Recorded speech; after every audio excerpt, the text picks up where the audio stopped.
Hi, everybody. My name's Polly Pistol, and I'm an alcoholic.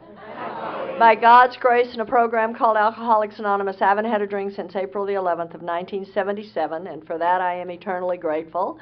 I have a home group, and that's the West Connect group in Jacksonville, Florida. We meet on Monday night at 8 o'clock, and if you're ever in Jacksonville, Florida, just give us a call. Dave and I are in the phone book. When you get sober, you can be in the phone book, so just, give us a call. And I have a sponsor, and my sponsor has a sponsor. And I just consider myself a good member of Alcoholics Anonymous because I am sponsored, and I have a home group, and I sponsor. So, and I just believe those are the things that I need to be a good member in Alcoholics Anonymous. I am so grateful to be here this weekend, and I think you guys have done a fabulous job. This conference is fabulous. I happen to know Bill and Marcy really, really well. I've known Bill the longest, and met Marcy in Oregon with Bill when they were engaged, and sponsored Marcy for, what, about 14 or 15 years, something like that. It's probably going to be closer to 17 or 18. Well, what happens? Time flies, But it's fabulous to be here and to be with you. And everybody has done such a fabulous job with this conference. It's fun, it's cozy, it's great. I'm so glad that I get to see my friend Annika, because she came up, I met her, and then she came to Atlanta. I mean, this is AA. Just stick around. If you go to conferences and do things in AA, you're going to run into everybody. And it's a privilege. It's an absolute privilege to be here with Wayne and John. They're people I've been with for many years on the road in Alcoholics Anonymous, seen them in their home group. I saw Wayne just a little while ago in Chicago in a meeting. He wasn't talking, I was talking. And that's fun stuff when you get to do that. And so excited, Al-Anons. Thank you so much that you had Kitty here. I mean, that's like so fabulous, because that just goes all back to my beginnings in Alcoholics Anonymous and all of that. It's just, these are the things. Stay sober. Participate in this deal. And I'm telling you, you'll just keep running into these people. It's amazing. And what will happen is you'll begin to see that AA is really kind of small, because you just, it's kind of like we just find each other. And it's a beautiful thing. The Big Book of Alcoholics Anonymous tells me that I should share in a general way what it used to be like, what happened, and what I'm trying to be like today. And I'm going to do that to the best of my ability. I love coming to Alcoholics Anonymous meetings when somebody I can identify with. And what's really wonderful is that I live with someone who had a tragic childhood. And we listened to Wayne, who had a tragic childhood. Kitty's, I don't know if hers was tragic, but hers was, there was a lot of alcoholism going on. But my life is more like John's. I do not come from the disease of alcoholism. And not that I don't believe there's a genetic component to alcoholism, because I seem to produce alcoholics. So, I'm pretty sure that there's maybe a genetic component to it. But to my knowledge, there's no alcoholism in my family. And the truth is, I never even met another alcoholic till I came to AA. I didn't even know an alcoholic. And I spent 22 years in the military, and I was the alcoholic. But nobody we were in the military with is in AA, and as far as I know, nobody needs to be. So, I didn't even really know another alcoholic. I didn't know what alcoholism was. Now, did I come from Father Knows Best and all of those things? Not exactly. what I came from is people who were very, very religious. I was raised Southern Baptist. Now, I live in Jacksonville, Florida now, and everybody knows what that is. So, but what happens is that's a very, very fundamentalist religion. And I can just see these preachers as I was a little girl. And I mean, you talk about be scared of God. I mean, these guys would get up behind the podium and they were just slamming their fists and screaming. And they were, I mean, their faces were red and their veins were sticking out. And they were things like, you're born a sinner. You're going to burn in hell. And if you've thought it, you've done it. And I'll be, oh. I mean, it just makes you just feel all fuzzy about God, you know. It's just, woo! And I know I can just remember as a little girl sitting there, and I'm like, God, how did I get so bad so soon? You know, you just don't even, and I can remember my mother using terms like, we live in a God-fearing home. And the beauty of it, thanks to the program of Alcoholics Anonymous, is I live in a God-loving home. And what is really marvelous today, because on page 29, it says that we share in our stories. And what I'm here to share with you, is how I formed a relationship with God. That's the deal. That's what it's all about. That's what we say. That's why we have these stories, is how I formed my relationship with God. And as growing up as a little girl, I read a book not too long ago. Well, it has been a long time ago I read it, but I still refer. I didn't not so long ago. But there's a book out there called How It Worked, and it's about Clarence Snyder's life. And in there, the author starts off by saying, there seems to be two characteristics that cause alcoholism: being loved too much or not enough. And if that were the case, I'm the too much. Because not only I come from loving parents. I am very loving parents. But I'm also an only child. So what I had is I had it all. I had all my parents' attention.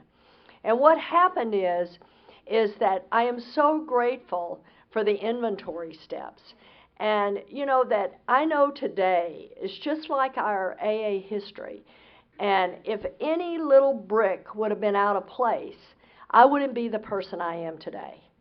And I believe that, you know, my childhood and my parents, I totally believe in what the prophet says, that I come through my parents. I'm not of my parents. And I had the exact right parents for me. For whatever it was, what I'm here to do. I had the perfect parents. What about my parents and what I've learned about them is through the inventory. And it really started with my first AA sponsor. My first AA sponsor was a man. So there I broke the first AA rule right there. Okay? Because, you know, women sponsor women and men sponsor men. It's not anywhere in the big book, but it's one of those AA rules. I don't think that we have choices with that. I think what happens is whoever is the first one that brings you the program of Alcoholics Anonymous is put in your life. And my son says that he uses a term in his life. He says, how God performs miracles in my life without my permission. And how I have all these beautiful miracles that continue to take place in my life. And that was one of the first things that was a big miracle in my life. And what happened is that I grew up in southeast Texas, right on the Louisiana border. So it was a huge Catholic influence in Port Arthur, Texas. And I was Southern Baptist. And I'm telling you, it's just like, you know, the Catholics and the Protestants in Ireland. That's the way they were. I mean, the Catholics and especially not just Protestants, the Catholics and the Baptists. I mean, I can remember when I was just about getting ready to be able to vote at 18 years old, because I got to vote for the first time at 18. And I remember that preacher going absolutely berserk in the congregation. because John Kennedy was a Catholic. And he was telling all of us, you cannot vote for John Kennedy, the Pope is going to take over, and all of this kind of stuff. So here was this, I had that kind of a bringing up. But what happens is that God lays in my hands the most perfect person. And it was, it just happened. It wasn't about anything that I planned to do. But this man, as I go on with my story, ended up 12-stepping me and bringing me into a treatment center and all this kind of stuff. But anyway, this man had been a captain in the Navy. He had been a Monsignor priest, and he was an only child. And, those kind of things. And I was coming out of a military. I had been in the military with my husband for 22 years. So what happened is I got exactly the right person.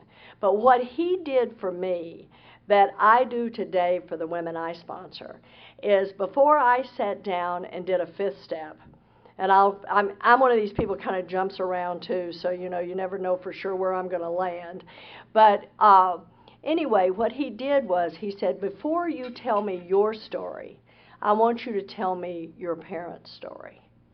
And what I got to do is I got to tell him my parents' story. And both of my parents are abused children. And what happened is they found each other just like an alcoholic and an Al-Anon will find each other. And what happened is they had absolute opposite reactions to that. My mother was very shut down and closed off and didn't say much. And my dad was very rageful and reactive. And that's the way. But they had one thing. They had me.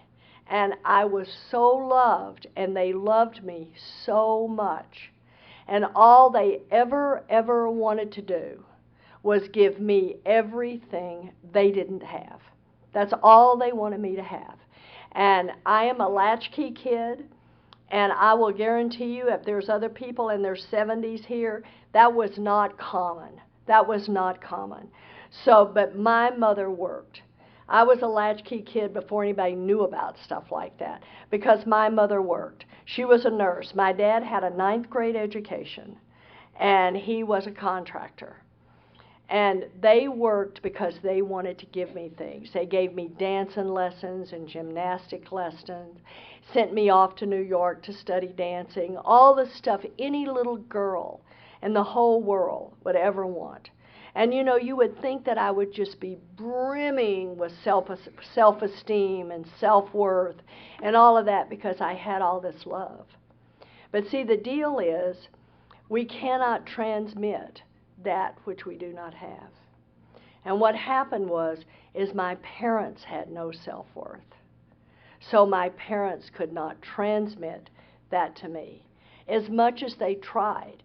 But see, what happens for me is even as a little girl, I know I was suffering from that spiritual malady, that separation from God. I knew that I was suffering from that. I know now. I didn't know then. I know now that I was suffering from that. Because no matter how much my parents gave me, how much they sacrificed, and my parents were not hurting me, they were sacrificing for me and giving to me. And no matter how pretty, my daddy, if I'd have told my daddy I want that big yellow moon, he would have tried to go find it and give it to me. That's how much I was loved. But I came into the rooms of Alcoholics Anonymous, and I would have sworn to you that nobody loved me. Because you see, when I'm suffering from a spiritual malady, and I'm separated from God, I can't feel those things. The big book of Alcoholics Anonymous says that if I am suffering from a spiritual malady, nothing's enough. You can't love me enough. You can't give me enough. You can't do enough. There simply is not enough for a person like me. The only thing that's going to give me that feeling of being enough is the relationship I'm going to have with God. It's the only thing that's going to give me that. Because that spiritual malady is a separation from God. And I can't feel that. So today I know what my problem is. I know that I am suffering from a spiritual malady. And the solution for that is a relationship with God. And I believe the entire AA program is designed, I believe it is all about forming a relationship with God. That's what we're here to do. And I absolutely love to hear the God story you tell, John, because it is about God caring for me surrendering to the care of God. Chuck Chamberlain said that taking care of me is none of my business. That's God's business. My business is doing for God's kids what needs doing. That's my business. But taking care of me, that's God's business. I already gave that job to Him. And my deal is stay close to Him and perform His works well. That's my job. That's what I'm here for. It's not to make $1 million. It's not to do any of that other stuff. My job is to stay close to Him and perform His works well. That's what I'm here for. And that's why I love being retired. I absolutely love it because I get to do today what I've always wanted to do. And that's it. I get to work with the women in Alcoholics Anonymous and it's my passion. I absolutely love it. And so I get to do that today. I did it always, but I always had to put work in there. That was always took up a lot of time. And not only that, I had a long commute. And as the years went by, cell phones became popular. And then I got to use a cell phone while I drove to work. But I commuted an hour and a half each way to work every day. So 3 hours on the freeway and 8 hours at work. So 11 hours of my day went to the work effort. So now I don't have to have that whole big chunk out of my life. At any rate, what happened for me is at the ripe old age of 18, I married an Air Force officer. And I'm a late bloomer like you, but not as late, John. I'm 18, not 25, okay, that I took my first drink. But I ended up marrying an Air Force officer, and I'm here to tell you today that if I see a man in uniform, it still makes my heart go. I absolutely love it. And it's just like if I see a military person at the airport and they have not let those people get on first, guess who they're going to hear from? Now, they may not do anything, but I will bring it to their attention. If you see something, say something. That's the big motto at the airport. If you see something, say something. To me, it is absolutely imperative that we show that respect for the people who are dedicating their lives to us and protecting us. And at any rate, my little preaching thing. So I married this man. I have absolutely no clue what's happening to me.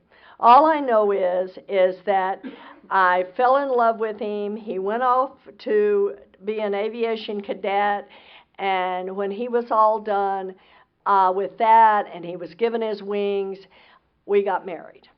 And what happened for us is we got married and we had an absolutely fabulous honeymoon. He was 21, he was 22, and I was 18. And off we went, these two kids.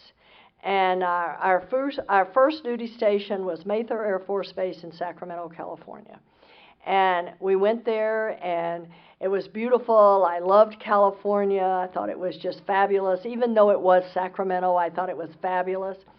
And what happened is that, we're rocking along. We're married about a month or so. And I get in the mail an invitation, and it's from the base commander's wife. And there's a big red mandatory stamped on it. And I open it up, and it's an invitation to a coffee that is given by the base commander's wife. Now, I am a person who has not had self-confidence.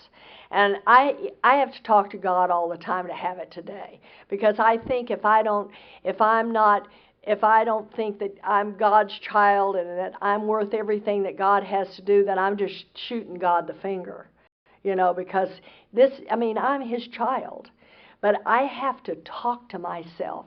I have to do meditation in the morning. I have to read spiritual books to remind myself I'm not who this head thinks I am. So what happens is I'm this kind of person that's kind of scared of other people. I'm really basically very shy. The only person who ever really picked up on that was my husband. And he knew it from the beginning that I was really basically shy. And I am so comfortable here amongst my people. But you ought to see me when I go outside these rooms. And then I just am very self-conscious. I feel out of place. I just don't feel like I fit. But when I'm in here with my people, I'm just like, in fact, people have said to me, Polly, you go to AA like most people go to cocktail parties. Because that's just where I'm just so comfortable in here. And this is where I'm safe. And so anyway, I was scared. I was terrified. And what happened was I knew that these women were educated and they were sophisticated. I mean, that was my fear. And I didn't have a college education, and today I still don't. And I believe when you come to Alcoholics Anonymous, you can be and do anything you want to be and do. But I am a very slothful person, especially when it comes to the education, part of my life. And I've always wanted letters after my name. I just don't want to go to school. I just never have wanted to go to school. Just never have wanted to do that. And I don't like it. I'm just one of those kids that never liked to go to school. I could not wait to get out of school. And I have a son who says, I love school. Now I've got to go work. How do you do that?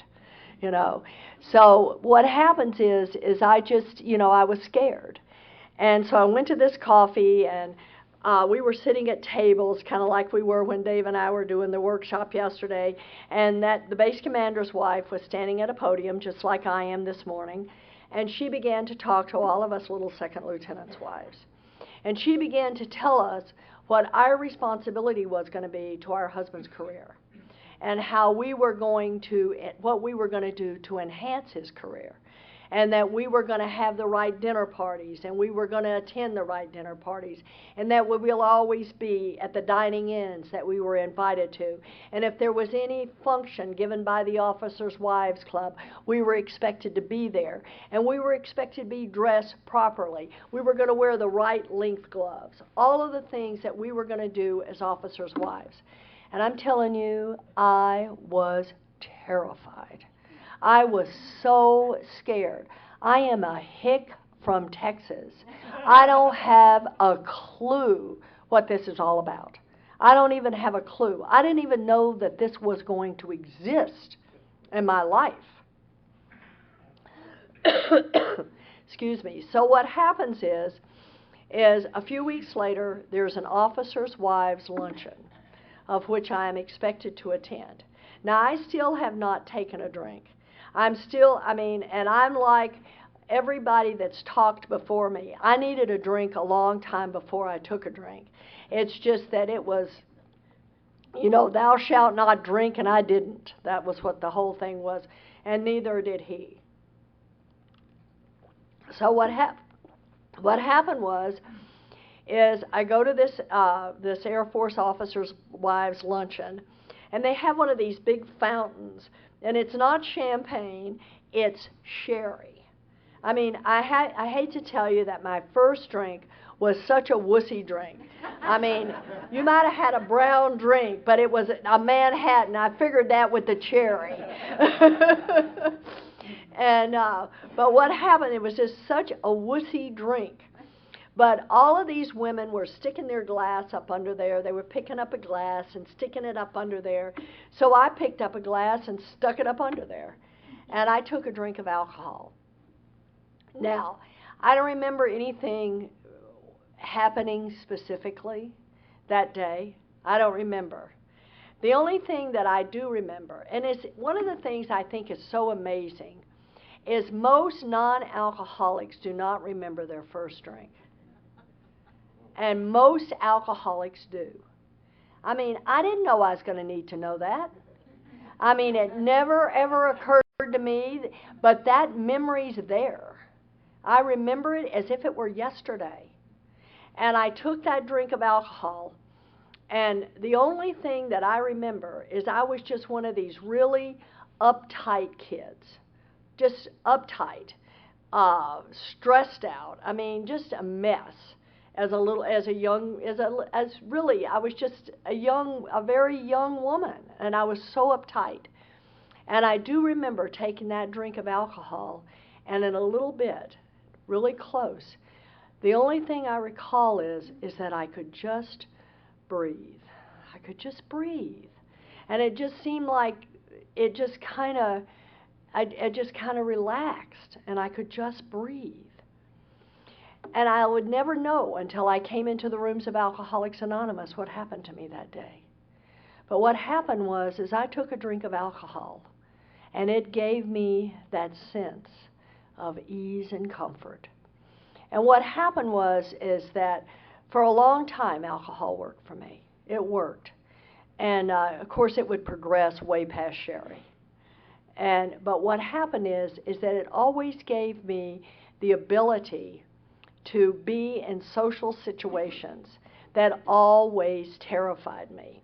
Now, even to this day, I mispronounce words, I do this kind of thing. It's just, I've always done it. Now, I'll get it close enough to where you know what I'm talking about, and most people won't say anything, but what I know is because I get corrected enough that I do it. And what happens is I always felt like I didn't want to interact into conversations because people would find out that I was uneducated and that I was stupid and stuff like that. And of course it's all about me. Nobody's paying any attention to me, but of course I think it's all about me. And what happened so I was very uncomfortable in social situations. So alcohol allowed me to laugh in the right places and not in the right places and be in social situations. And that's what alcohol did for me. Now, I had no idea what kind of lifestyle I was really getting into. And what happened was the Strategic Air Command is no longer even around. That I don't know what it is now because it's been a long time since I've been a part of the military. But what happened is my husband was part of the Strategic Air Command. And what he would do throughout our marriage is he would be gone for long periods of time. He would be gone for years at a time. And I would be responsible for myself. Now, I've never wanted to be responsible for myself. You heard Dave say, nobody in our house wants to be in control. Nobody wants to be in charge. I've never wanted to be responsible for myself. And I'm one of these people that I want you to know me. It's just, I'm so special. Even though I think I'm so, I have this feeling of nobody loves me. On the other hand, I feel like that if you really loved me, you'd know what's wrong with me, you'd do it for me, and if you don't know what's wrong with me, and if you don't know what's going to make me happy, then you don't love me. And I love what Clancy says. Clancy says that we're people who have to be treated special just to feel average. And if you don't treat us special, then we feel rejected. That's me. I've always needed more, absolutely more. And so what's happening now is he's going to be gone all this time. Now the next thing I'm having is I have two little boys, 2 years apart. I have not a clue how to be a parent. And what we do is by the time I have my second son, we ended up being stationed in Lake Charles, Louisiana, and then we would go from Lake Charles, Louisiana to Loring Air Force Base, Maine, which is at the very, very tippy top of Maine. I mean, there's absolutely nothing up there but an Air Force base and some potato farmers. And it's really, really cold. And so we would be stationed up there. And I've got these two little boys. I have no clue about Parenting 101. And these two little boys are driving me crazy. And I'm having a nervous breakdown every 20 minutes. And I'm just not really cut out to be a mom. And so what happens is I end up going to an Air Force doctor, and he says, take these. And I will assure you that those doctors in the Air Force did not want you upsetting the jock. And so what ended up happening for me is they ended up giving me Librium and Valium and Seconal and Nimutol. And then I drank alcohol. Now, if you take those kind of drugs and you and drink alcohol, I promise you're not an active alcoholic. And I just like to say I did my dying on my living room sofa. Now, when I came to AA, I wanted a really good story, okay? I mean, I sponsor a woman who had an affair with a one-legged preacher. You know, those are the kind of things I want. I mean, I want a really, good story. Well, what happened for me is I ended up having all my affairs sober in AA. And, that's not the way you do it. It seems funny and all wonderful if you do it before sobriety. It just sort of takes on another color if you do it after sobriety. So what happened for me is this was what I did. I was not going out partying. I was not having affairs, none of that. But here's the story, and the thing that is the most painful for me is that I'm an alcoholic mom. I was responsible for these two little boys. Their father was hardly ever around, and they were my responsibility. I'm here to tell you today that I am a child abuser. I am a woman who abused her children in every way. And one of my friends says, well, in every way does not mean I abused them sexually. I did not abuse them sexually, but I abused them in every other way. And I want it to be really clear. I loved my children. I loved my sons. I love them. But I absolutely would just go into blind rages. And I remember my dad, and every time I would see him do the things he did in a blind rage, I would swear I would never be like him. And what I was just like him. And I would do it, and who I would take it out on was these two little boys. And they had no defense against me. And I stripped from them everything. I physically abused my children. I spiritually abused my children. I emotionally abused my children. And the big book of Alcoholics Anonymous, one of the things that I love about Alcoholics Anonymous is that, this is a progressive illness, but it's a progressive recovery. And last weekend in Oxford, Mississippi, I got to do a weekend with my son James, and we did a weekend on the family afterwards.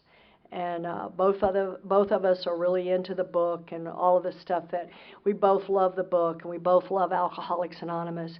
And what has happened as a result of this program is we have an amazing relationship. I'm so blessed that my son calls me nearly every day. He lives in Chicago, and I live in Jacksonville, Florida. And I'll tell you more about my oldest son later.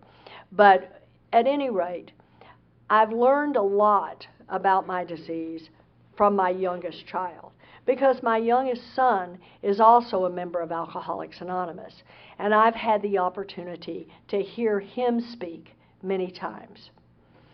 And one of the things that happens is he'll say it, and he means it jokingly. And he'll say, I've heard my mom speak hundreds of times. And I'm telling you, every time I've heard her speak, she has never made it ever sound as bad as it really was. Which is true. I mean, there's no way you can really be that graphic. It's like what Wayne was saying. You can't tell all that. It's just, people can't handle it. I can't even, you can't even handle that stuff. But what happens is that I want to talk about the disease of alcoholism, because that's what it is. Any of us know what we're talking about that all weekend. That's what Dave said on Friday, and Wayne said Friday night, and John said. None of us can define what this disease is. We can only give you the symptoms. And child abuse is one of the symptoms. One of the symptoms, if you're living in an alcoholic home, because you're living with people who are out of control and cannot manage their feelings. And you know, I'm so grateful I get to sponsor women, and they'll call me up and they'll be so bad. They'll feel so bad, and they're so guilty because they screamed at their child or they did something to their child. And I'll just look at them and I'll say, honey, just be grateful you're sober. Can you just imagine what that would be like if you weren't? What you would be doing to your child? You would be doing what I did to my children if you weren't sober. But because, sure, you're going to be human and we're going to have those slips of emotion because, you know, that's just, you know, that's who we are. We're selfish, self-centered people. And even sometimes we think our kids are doing it to us. And, you know, I'm saying all the time, they're not doing it to you, they're just doing it. They're just being kids, and their job's to drive you crazy. And they do a great job of it. That's their job. But, you know, I didn't have all that information. I didn't know about that kind of stuff. And by the time my sons were 10 and 12 years old, and I look at Marcy and Bill's, 11 and 13. I look at that age. And by the time my kids were that age, you know, they had no parenting. They were getting themselves to bed because their mother was passed out. And they'd had to set an alarm in the morning to get themselves up, to get their own breakfast, to get to school, because their mother is never going to be able to get up and take care of that. But I want to tell you two stories about the disease of alcoholism. And it is a family disease. And it says anyone who lives with a practicing alcoholic is going to be neurotic. So no, you know, we're going to, you know, you live there, you're going to be neurotic. That's all there is to it. That's what it says. The book tells us that.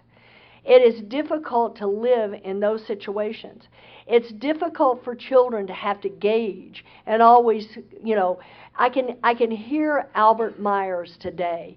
And Albert Myers said, you know, what happens in alcoholic homes is the kids walk up to the door, and before they go in, they listen for the sounds of alcoholism.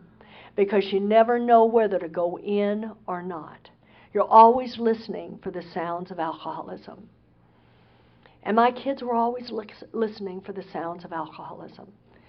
So what happened is this morning, and this is what happens to alcoholics, to children who are raised in an alcoholic home. And my son James tells this story. I don't recall this story. This is from his story. And what happens is he's about 10 years old. And he gets up that morning. He's gotten himself up for school. He goes into this kitchen. And this is his reality. And this is what is presented to him that morning. What's presented is his mother is passed out on the floor and a drink has been spilled. Now his reality, the way James lived with alcoholism, is he shut down. He has very little recollection of his childhood. He shuts down. That's how he dealt. He separated himself from the reality of his life. So what he does is the way he assesses this and the way he deals with the reality is he steps over me. He gets the cereal, his bowl, the milk, puts it all together, puts it all back. God forbid he'd leave anything on the counter. Steps back over me, sits down, is no further from me than you are right there, sits down at the table and eats his breakfast and feels nothing. That's the disease of alcoholism. The disease of alcoholism and the reality puts us in another, just takes us and sets us in another reality. That's what the disease does in order to live with it. Now, my oldest son, who remembers everything, but like Kitty, he remembers everything. The oldest child, the one who's kind of in charge, is the one who takes care of me. His responsibility is to take care of me. He's the one who gets me to bed at night, or unless I pass out like that. He's the one that tries to wake me up when I'm passed out. And I can tell you today that there's two things that I'm so grateful for, is that if you take these kind of pills, tranquilizers and barbiturates, and drink alcohol, we don't breathe too good.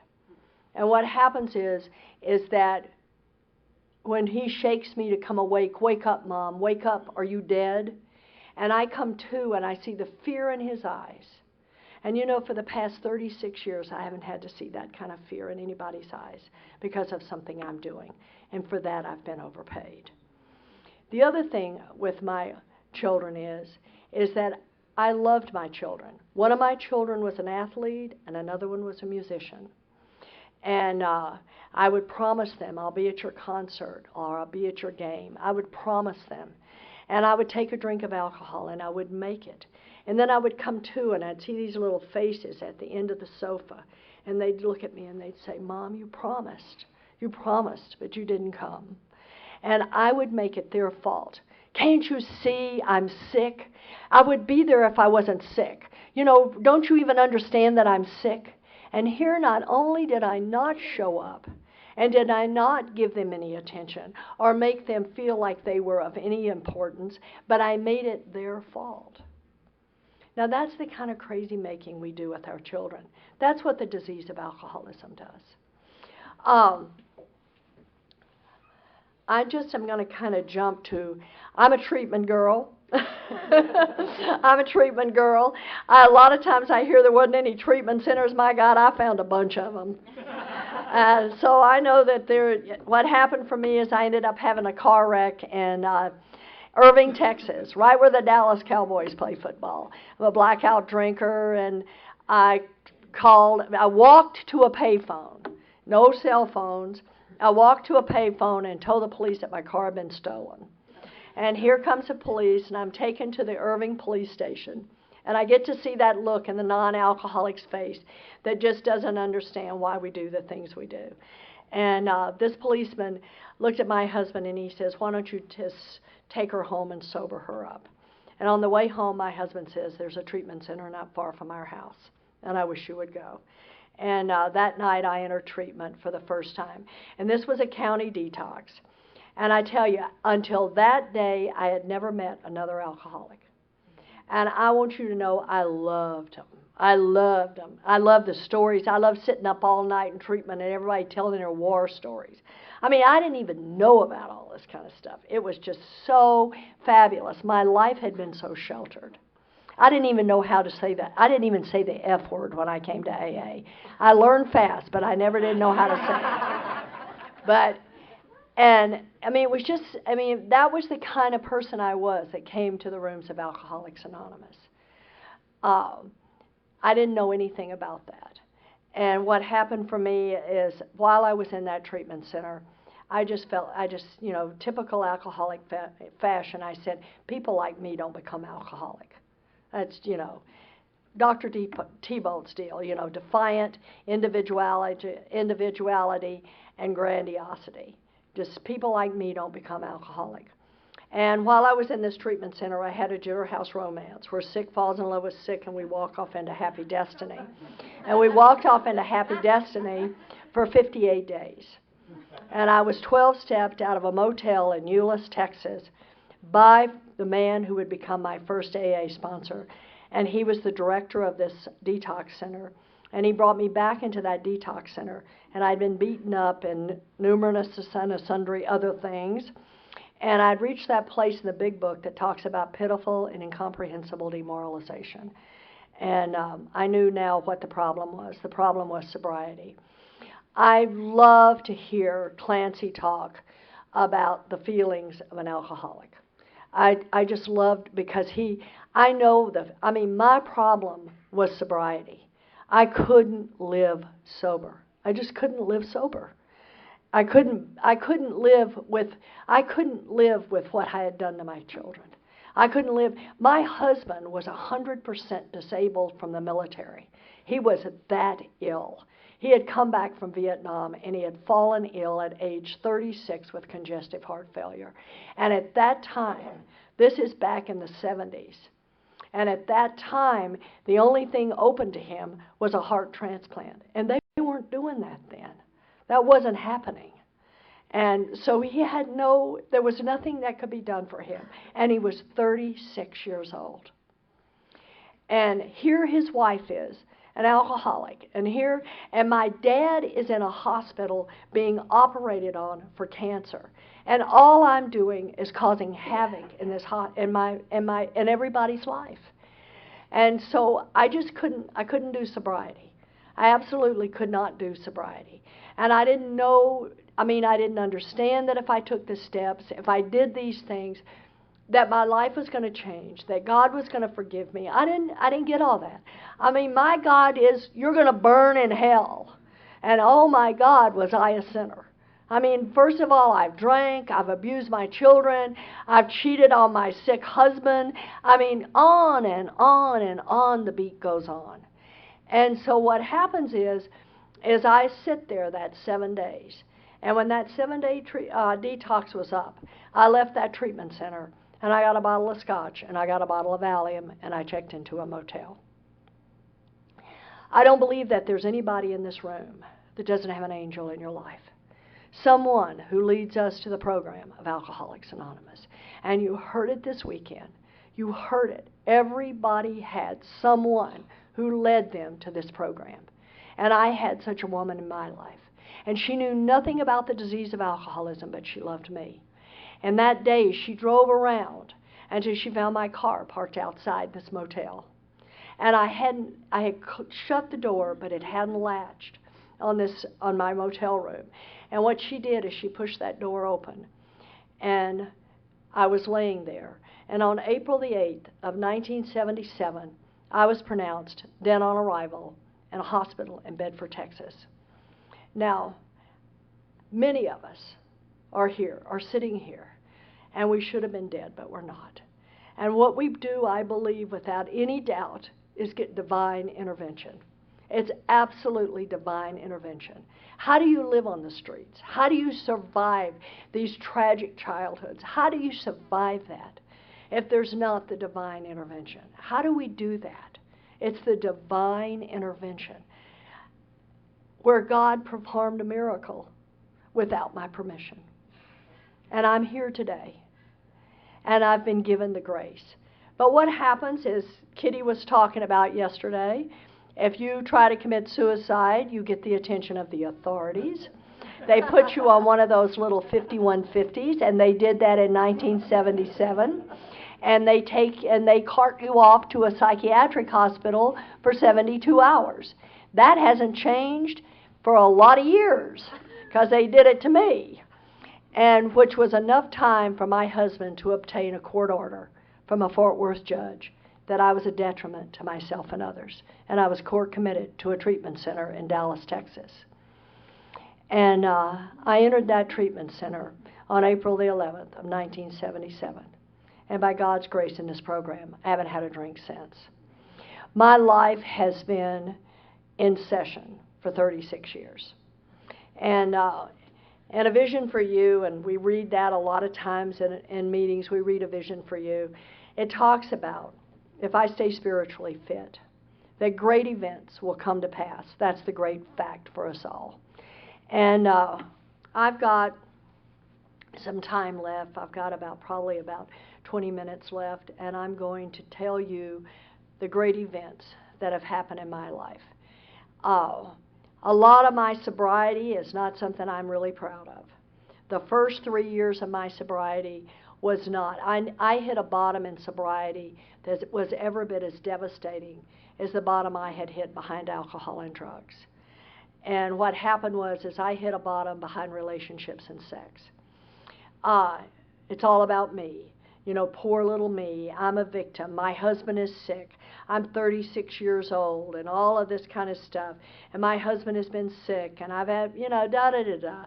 And I mean, I could tell you the most weeping story you've ever heard in your life. and that would justify me having affairs in Alcoholics Anonymous to get the attention of men. And what happened it wasn't even about the sex. I just wanted the attention. I just wanted to be loved. And I felt like, I don't believe this was true, but I felt like in my household, all I was doing was taking care of people. Because my husband was very ill, and I had 2 teenage children. And that was the way I felt like my life was that's what was going on.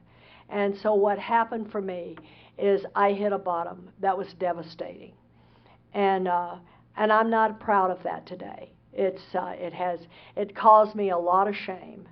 The only thing is that when women come to me with all of their stuff that we get to have, is I get to share. And I just, I said, okay, girls, sometimes it just sort of seems worse if you're sober. I don't know if it does or not, but it just seems to seem worse.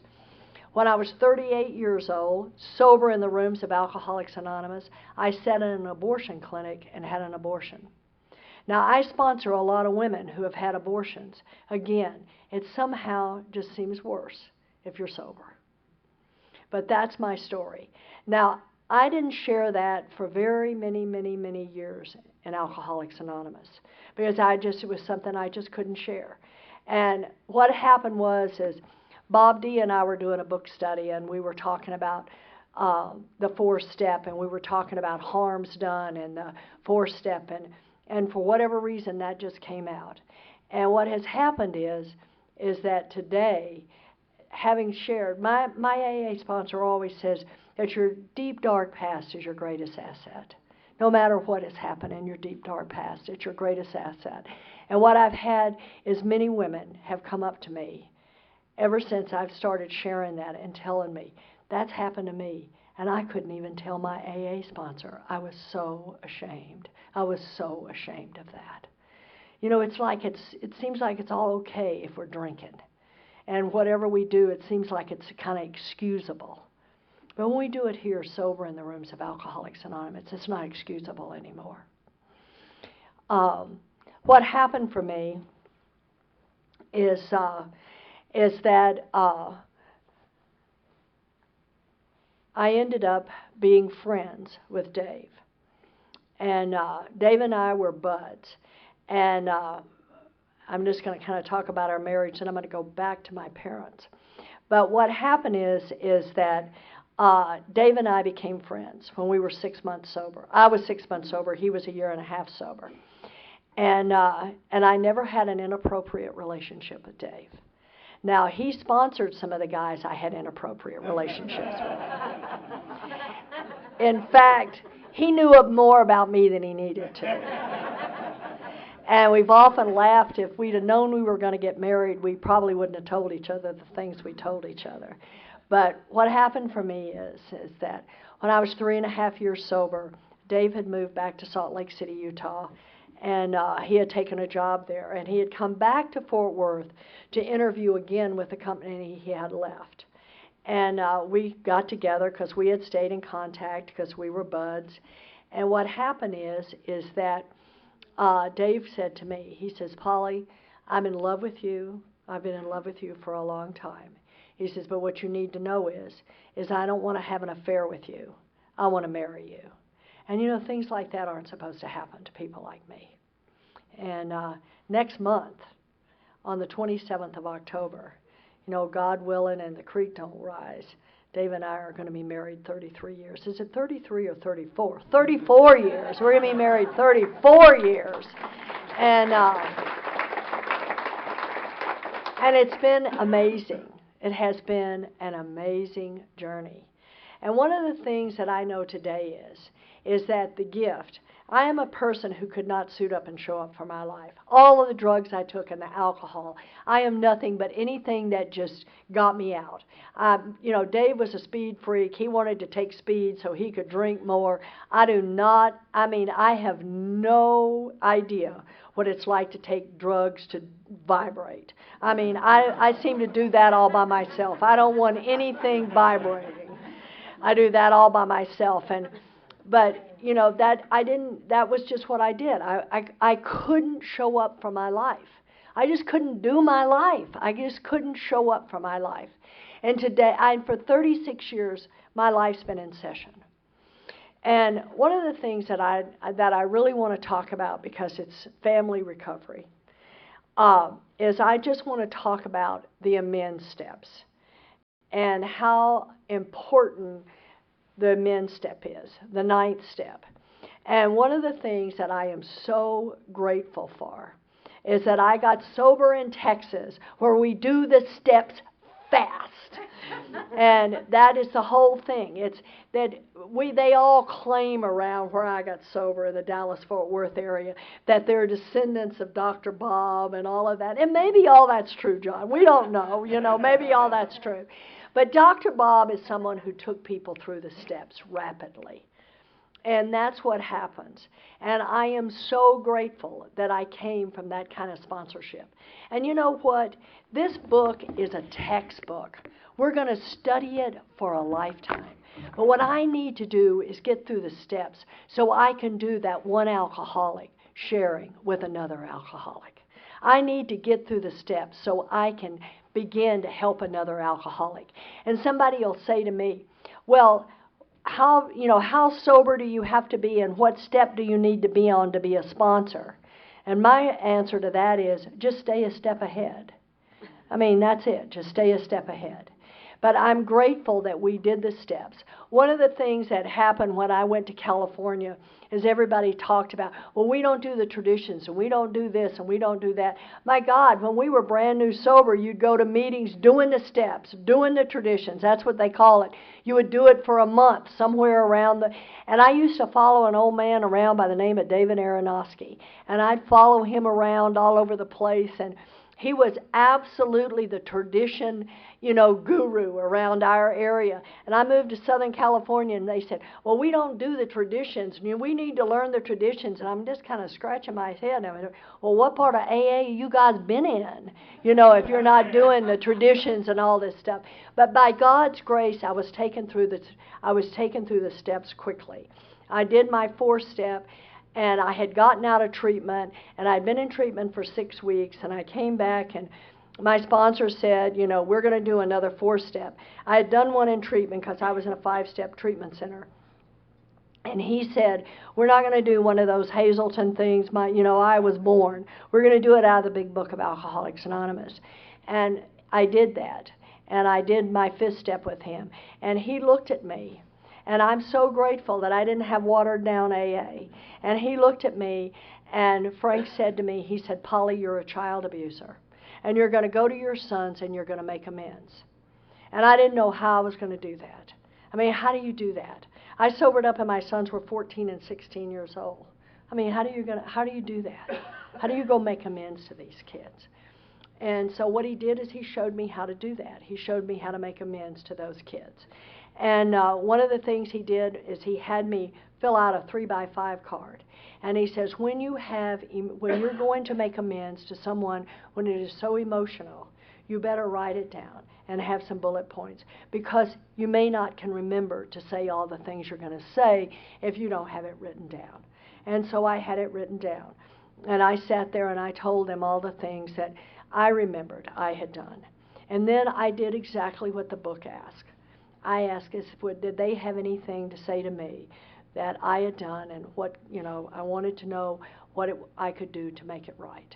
Well, at 14 and 16 years old, my sons were really angry, and they had a lot to say to me that day. They were so angry with me.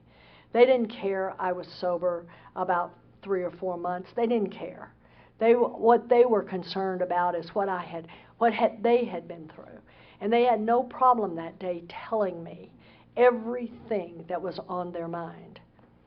And I had another little thing that Frank had me write down. And what I said was, all I was to say to them, I wasn't to say things like, you shouldn't feel that way, I'm sober today. What I was to say is, I'm so sorry that happened to you. And I will spend the rest of my life being the very best mom I can be. And I just kept repeating, kind of like a mantra. I just kept repeating that as they would say something. And I'm so grateful that I got to make those amends. The other thing is the next amends that I had to make, the ones that were just, I didn't have a lot of financial amends and all that. Fortunately, I was married, so my financial bottom, I didn't have that. But what I had was my children, my husband, and my parents. Those were the ones that were so hard. Now, while I was in treatment, my father was operated on for cancer. And he would never, ever leave the hospital. He would be in the hospital until he died. What I am so grateful for is that I was taught to do the steps quickly and to get through the steps. Now, the reason, as Frank told me, he says, don't worry about it if you don't do it right. You're going to do it for a lifetime. It's not going to matter. What we need to do is get the iceberg. We just want to take the clip off here so we can get you moving, so you can start working with others, because it's all about working with another alcoholic in order to stay sober. So what happened is I was able to go to my dad and make amends to my dad and my mom. And with my mom, it wasn't as important because my mom would live until 2005. But my dad died before my first AA birthday. And I am so grateful that I had the opportunity to make amends to my dad, that I didn't have to go to the graveside and make amends to my dad. I got to make amends to my dad. And I will be forever grateful that I had those kind of teachers in my life. And that, I believe everything happens just as it's supposed to. And that I got to make those amends. And I got to make the amends to my children. And what has happened as far as my mom is I was able to be a good daughter to my mom until she died. And she didn't die until she was 87 years old. She died in 2005. And I got to be a good daughter. And I got to take her little dog. And I got to love and care for her little dog until he died. So we get the opportunity to do these things. I often forget this, to tell that after Dave and I got married, and it was probably about 5 years, I don't know, we were living in Southern California. I don't know how long my ex-husband ended up remarrying, and he eventually ended up passing away. And what happened is that we had a great relationship. Thanks to Alcoholics Anonymous, we had 2 children together, and at the time, 4 grandchildren. And we had a great relationship. Not only that, after he had died, he would come back to California and see my son and his family, and we got to have a relationship with her. And still, we don't see her so much anymore, but these are the things that happen in Alcoholics Anonymous. Another relationship I want to talk about is Dave's ex-wife. And we didn't make amends to her till really later on. We did, but we didn't. And what happened is that we left Texas married, but not to each other. I was still married, and he was still married. And we went to Grand Rapids, Michigan. And along about when we were about, I guess we'd been married maybe about 10 years. And it just so happened that we ended up in Utah, and we were able to make amends to his ex-wife. And we had done that, but we had not done it face-to-face. And we got an opportunity to do that. And it's amazing the depth of God's forgiveness and how much we can be forgiven for so much. I want to quickly tell you about our children. One of the things that has happened is that when Dave and I got married, he had 2 and I had 2. And these kids, my oldest son had a lot of psychiatric and psychological problems.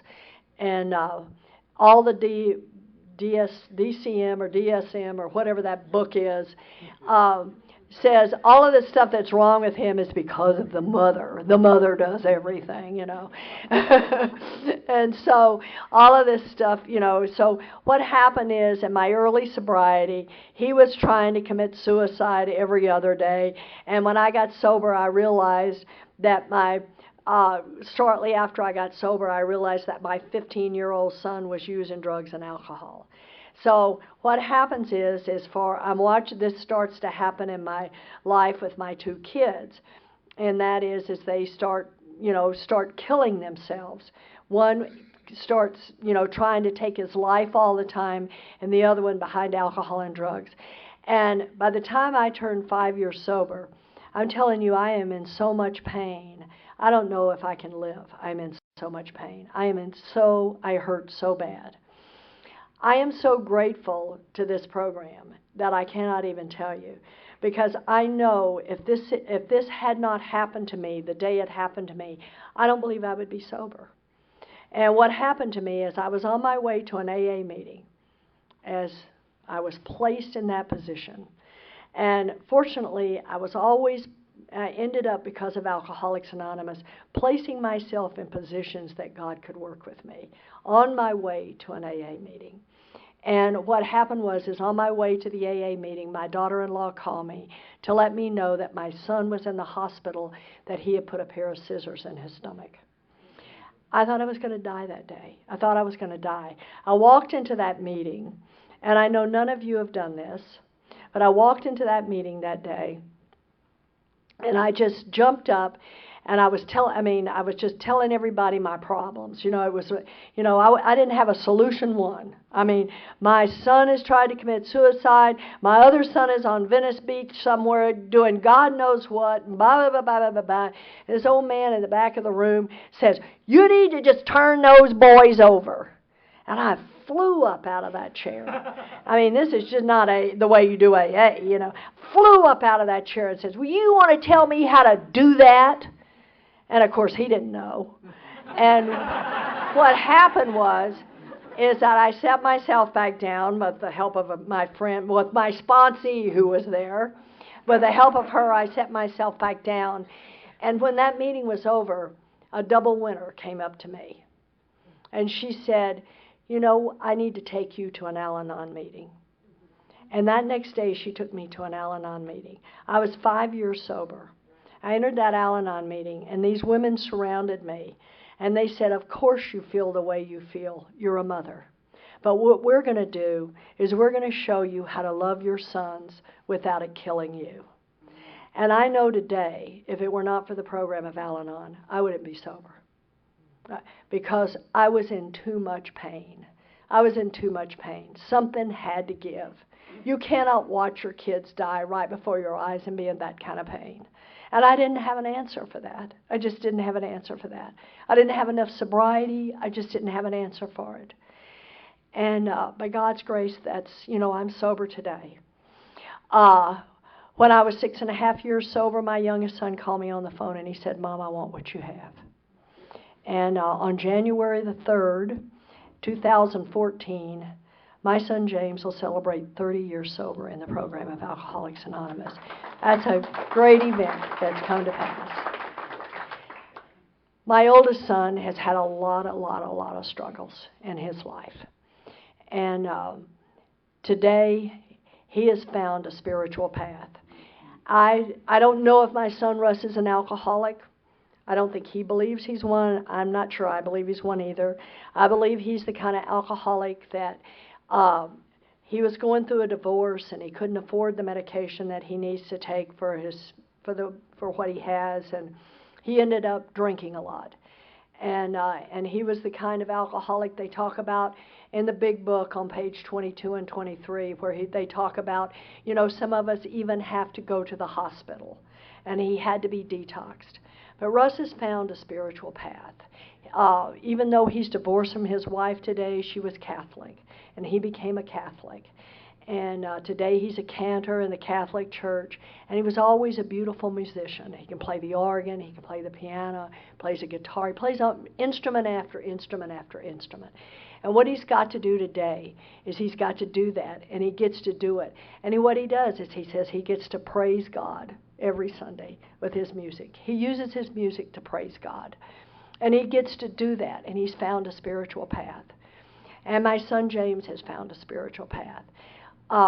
I just want to tell one more story, and I'm going to hang up. That's what I always say. I'm going to hang up. I'm going to sit down.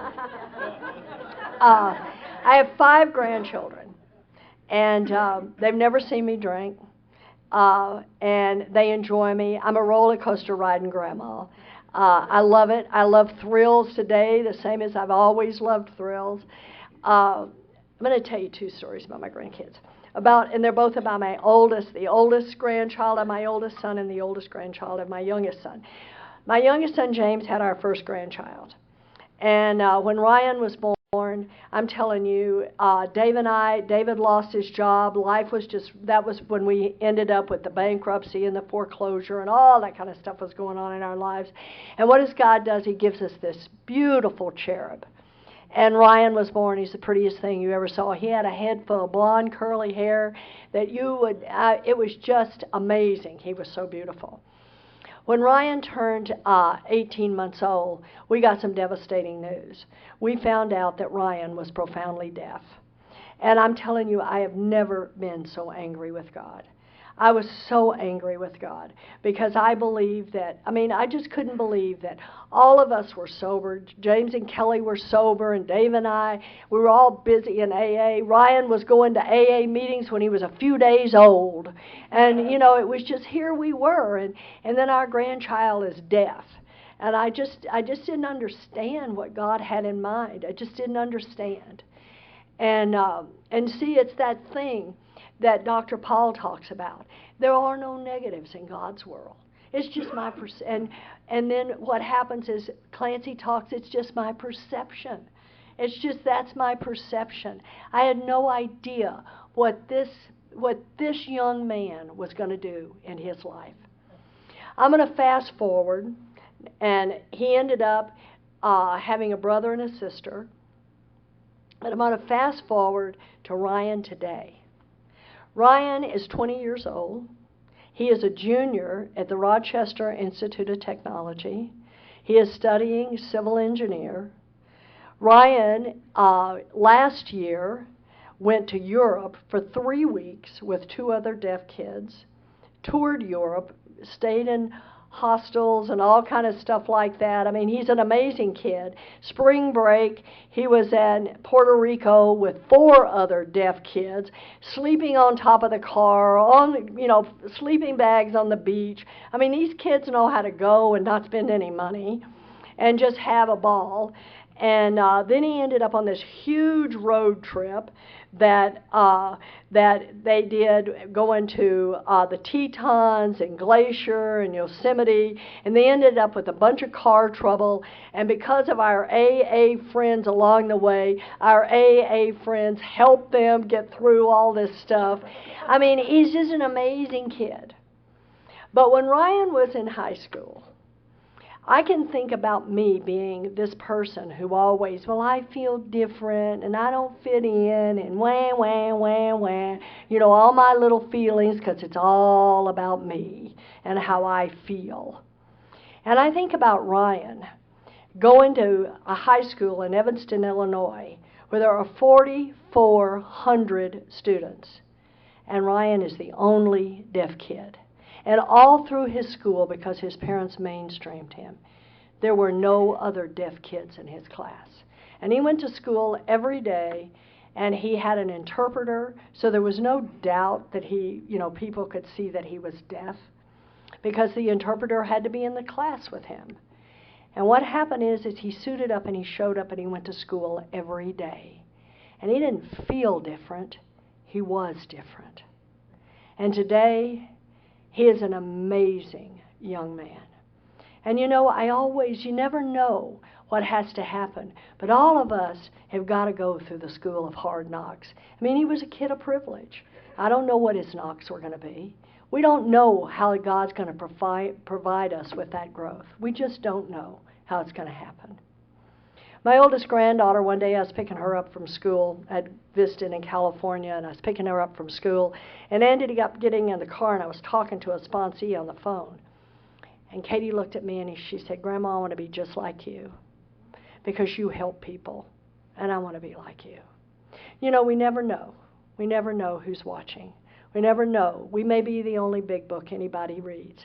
And that's what my son always tells me. My mom was the big book I couldn't read for 6.5 years.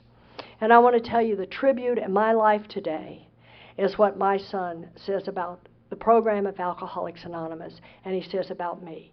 He said, I knew AA would work because I saw the transformation in my mother. We transform here by these 12 steps and a love of God who loves his kids so much, and we place ourselves in his care, and he takes care of us. And if we'll do these steps and we'll help another person, sometimes people will come up to me and say, I want to have a new experience. Can you take me through the steps? And I said, I don't need to take you through the steps. You need to go take somebody else through the steps. That's what you need to do. You know how I go through the steps so many times? I take somebody else through the steps. That's how we do this. We pass it on. That's how we do it. And we give it away to somebody else. And all I can say is, if you're new in Alcoholics Anonymous, I hope you found a home here. Because I can tell you, I found the keys to the kingdom. God bless you.